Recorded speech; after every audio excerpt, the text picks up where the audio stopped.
Assalamualaikum warahmatullahi wabarakatuh. Rekan-rekan semuanya, selamat menjalankan ibadah puasa ya. Ini di hari kedua teman-teman. Nah, pagi ini saya akan membahas mengenai salah satu pasal atau salah satu bentuk dari gugatan yang umumnya kita ajukan. Dalam hukum perdata, teman-teman semuanya, ada dua bentuk gugatan yang sering sekali kita pilih untuk menjadi dasar pengajuan. Yang pertama adalah bentuk gugatan wan prestasi, yang kedua adalah bentuk gugatan perbuatan melawan hukum. Nah, video kali ini saya akan membahas mengenai pasal 1365 dan 1366 sebagai dasar pengajuan gugatan perbuatan melawan hukum. Rekan-rekan semuanya, kerugian dapat dirasakan oleh seseorang akibat adanya perbuatan melanggar hukum dari orang lain. Ya, orang itu bisa berbentuk manusia secara biologi seperti kita, atau juga dalam bentuk badan hukum, teman-teman semuanya. Nah, perbuatan yang melanggar hukum itu nanti kita lihat dulu titik berangkatnya. Kalau titik berangkatnya adalah adanya akseptasi atau pertemuan kehendak, atau adanya perjanjian di antara pihak A dan pihak B, maka itu dikatakan sebagai wan prestasi.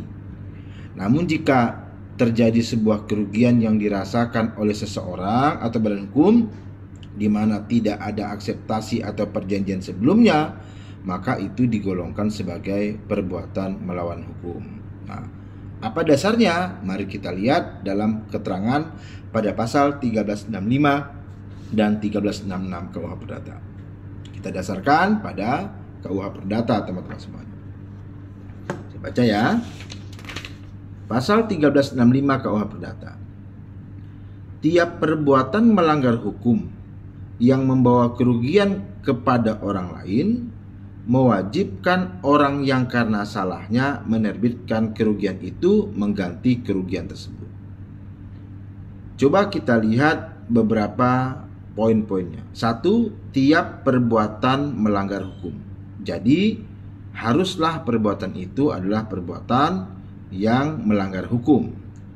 Kedua, yang membawa kerugian kepada orang lain. Ada perbuatan melanggar hukum, kedua membawa kerugian kepada orang lain. Yang ketiga, mewajibkan orang yang karena salahnya. Apa salahnya? Melanggar hukum, ya, menerbitkan kerugian itu mengganti kerugian tersebut. Jadi kalau ada orang melakukan perbuatan yang melanggar hukum, yang menimbulkan kerugian bagi orang lain, baik itu sengaja dilakukan atau tidak sengaja dilakukan, baik itu menimbulkan kerugian secara langsung maupun tidak langsung, maka pada prinsipnya orang yang menimbulkan kerugian itu wajiblah untuk melakukan ganti rugi. Nah, 1366. Setiap orang bertanggung jawab tidak saja untuk kerugian yang disebabkan perbuatannya, tetapi juga untuk kerugian yang disebabkan kelalaian atau kekurang hati-hatiannya.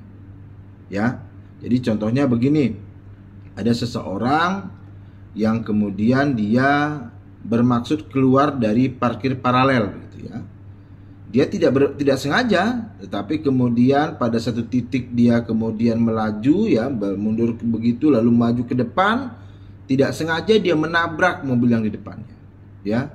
Menyebabkan umpamanya lampu belakang yang mobil depan itu pecah, teman-teman semuanya. Nah, apa tanggung jawabnya? Dan toh dia nggak sengaja, gitu ya. Tetapi ingat, di dalam 1366 dikatakan di sini itu walaupun disebabkan karena kelalaian atau kekurang hati-hatiannya, maka tetap itu menimbulkan yang namanya kewajiban untuk melakukan tanggung jawab, teman-teman semuanya. Ya, di sini bahkan di 1367 dikatakan seorang tidak saja bertanggung jawab tentang bentuk untuk kerugian yang disebabkan perbuatannya sendiri, tetapi juga untuk kerugian yang disebabkan perbuatan orang-orang yang menjadi tanggungannya atau disebabkan oleh barang-barang yang berada di bawah pengawasannya. Saya masih ingat kurang lebih sekitar 6 bulan yang lalu saya bersama anak saya yang waktu itu masih berumur 4 tahun, ya, pergi ke salah satu toko buku terkenal di Indonesia. Nah, ketika di dekat meja kasir begitu, teman-teman semuanya, ada keramik-keramik kecil yang dipajang yang menarik perhatian si anak. Ya, anak saya maksudnya, ya. Jadi kebetulan dia senggol, nggak sengaja dan pecah gitu ya. Nah, wajah anak saya panik. Tapi karena kebetulan saya juga mengajar hukum perdata, ya di bidang perdata maksudnya, saya langsung bilang sama anak saya, tenang aja nak, ini ayah bayar.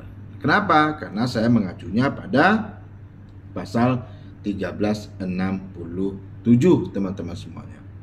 Jadi saya tidak saja bertanggung jawab atas perbuatan yang saya lakukan, tetapi juga saya bertanggung jawab terhadap perbuatan yang dilakukan oleh orang-orang yang berada pada tanggung jawab atau tanggungan saya. Nah, demikian teman-teman semuanya video kali ini, semoga bermanfaat. Assalamualaikum warahmatullahi wabarakatuh.